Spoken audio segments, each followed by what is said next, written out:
The Legendary Beast trio, Suicune, Ryko, and Entei are making their returns to Pokémon Go's 5-star raids. Now, at one point or another, these three legendaries were considered some of the best Pokémon that you could have in your collection. Well, except for maybe Suicune, but all three of these Pokémon have kind of fallen off over time, and that is of course because of the release of different Pokémon. But I still think there is a reason why you should raid these bosses, and it's a pretty important reason.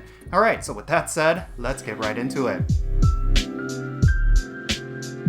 Alright, how's it going everyone? It's me, it's Jinsula. I hope you're having a good day and welcome to today's Pokemon Go video. Today we're going to be talking about how you can defeat Entei, Suicune, and Ryko. These are of course the legendary beasts, and their relevance is somewhat questionable as of late because these Pokemon were once considered some of the very best of their typings, except for maybe Suicune, but now they are considered some of the B-tier Pokemon that you could have in your collection. However, there is one specific reason why I think it's important that you still raid these three Pokemon, and I do want to talk about that later on in this video, but real quick, let's talk about how you can easily defeat them.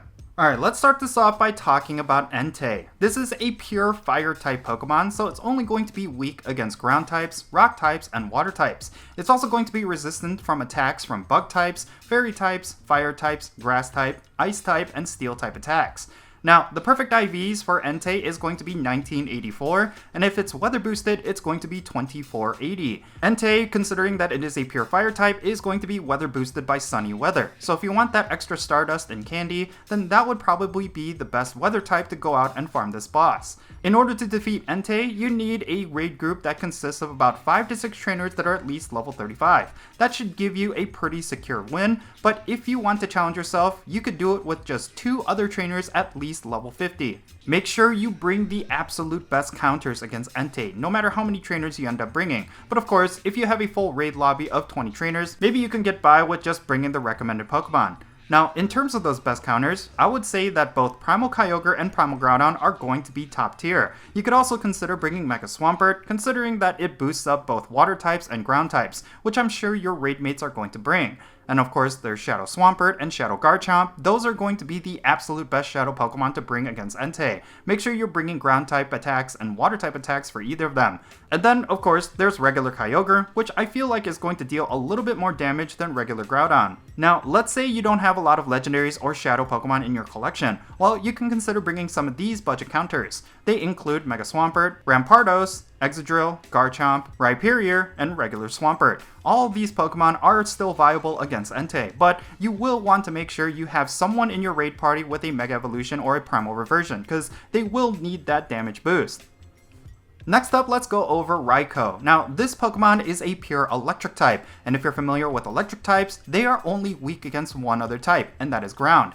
So make sure you're packing your best ground types because that's going to be really handy against this one particular boss. And when it comes to what attacks that Ryko resists, they're going to be electric type attacks, flying type attacks, and steel type attacks. The perfect IVs for Ryko is going to be 1972, and if it's weather boosted, it's going to be 2466. And of course, Ryko is going to be weather boosted by rainy weather.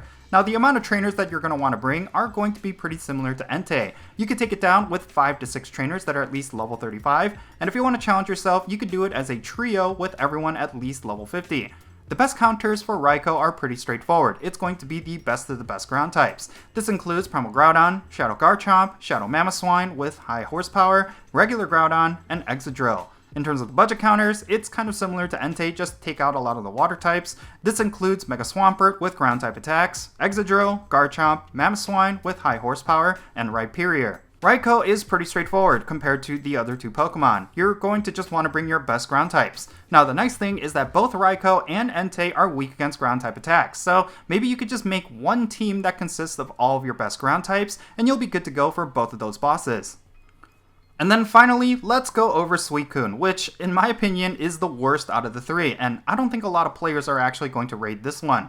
Suicune is a pure water type, which means it's going to have weaknesses to grass type attacks and electric type attacks. It's also going to be resistant to steel type attacks, fire type attacks, water type attacks, and ice type attacks. The perfect IVs for Suicune are going to be 1704, and if it's weather boosted, it's going to be 2130. And just like Ryko, it's going to be weather boosted by rainy weather. Now, the amount of trainers that you will want to bring is going to vary a little bit, mainly because Suicune is a little bit more tanky compared to Ryko and Entei, but you could still secure a win with 5 to 6 trainers that are at least level 35, as long as you're all bringing the right counters and bringing Mega Evolutions. Now, if you want to challenge yourself, you're going to want between 3 to 5 trainers that are at least level 50. The best counters that you can bring against Suicune include Mega Sceptile, Mega Manectric, Kartana, Shadow Ryko, Xurkitree, and Zarude. The budget counters are going to be somewhat similar, except instead of legendaries and shadow Pokemon, you're going to be bringing really good grass types and electric types. For example, instead of Kartana and Shadow Ryko, you're going to want to bring Tangrowth and Electivire. Magnezone is also pretty good as well. Overall, it's another very straightforward raid boss. Just bring your best grass types and electric types, and you should be good to go. So, I mentioned that there is a specific reason why you should raid these Pokemon, even though they are not considered relevant anymore. Well, it's because in the future, there is a high possibility that their shadow forms will be in 5-star raids. Now, why is this important? Well, because Shadow Entei and Shadow Ryko are some of the best of their types right now. When it comes to fire-type raid attackers, Shadow Entei is very much unmatched, and the same goes for electric types as well. The only issue is that a lot of players tend to not have either of these Pokemon, and they don't have enough candies to max them out, especially with the Shadow Buff nerf. In case you didn't know, you need an insane amount of candies and XL candies just to max out one Shadow Pokemon, and you will want to be able to do that once you get yourself a high IV of either of these Shadows. Therefore, right now, while they are in raid battles and they're a lot easier, I highly suggest you raid as many of them as you can, specifically for collecting a bunch of candy for eventually when we get their shadow forms in raids. But of course, that's specifically for Entei and Raikou, and unfortunately for Suicune,